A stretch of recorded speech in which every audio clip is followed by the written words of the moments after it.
I've said before, it's the simple complexities that I love about scent detection. That it's simple yet so complex. The smallest little thing can send you off into, complete abyss. My goal with all of these is not to teach a specific method, because there is no one method. We are ever evolving. My father always told me, the day that you say that you know everything about dog training is the day you become a bad trainer. And that's one of the things that Mr. Kevin talks about in his letter of recommendation, is that I build. I'm always learning. And that's what I want for you guys. I want you guys to have answers. So we're starting with thresholds, because thresholds are exactly every link in the chain of behaviors that the dog does. It's all thresholds. One threshold leads to the next behavior, then leads to the next behavior, then leads to the next behavior. And if you don't have those thresholds, if you don't understand them, if you don't know how to manipulate them, if you don't, there's so many different, if you don't understand how things that you do can manipulate them, then the dog never has a clear understanding of what it's doing and why. There was a trainer I was watching from the USPCA, the United States Police Canine Association, and I loved what he said. He said, the relationship is between the dog and the odor. Our job as a handler is just to make sure they do a complete search. A prickle threshold. That is what we call the orienting response.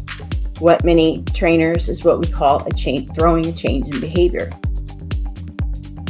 And the thing is with an orienting response is, this is the first time as humans that we see any kind of reaction from the dog.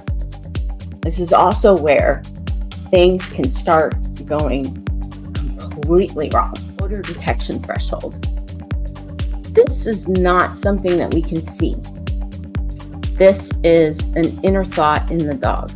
This is where the dog is in odor, but we don't know that for sure.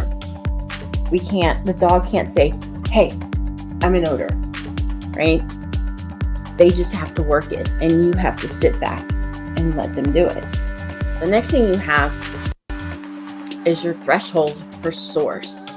This is another place where things can really go awry. You have your threshold for final response.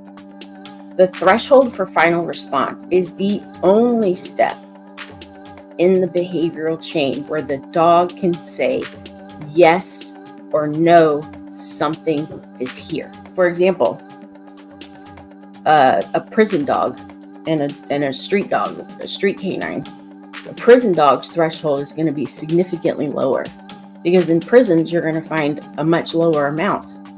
We more call them contraband dogs than anything, as opposed to an actual canine. That is a textbook example of a dog going through all the behaviors, and it's a textbook example of learning how to wait for your dog to make that decision. And these are things we want to know before we start searching. But the biggest thing is it teaches them the most fundamental part of scent work, which is also the most fundamental part of dog training. At the moment, but actually I think it's incredible how quickly that works. Really, really fast. And actually, that was one of the things that Mr. Mike, when he was mentoring under my father, that he couldn't believe how fast we moved. That he was like, he goes, we were on cars on day 2. He goes, and we were doing unknown, in a week we were doing unknowns. And he said that was one of the things, was he couldn't believe how fast we moved. Probably the most fun I've had in a while. All right. Well, I will see you guys next week. All right. Bye.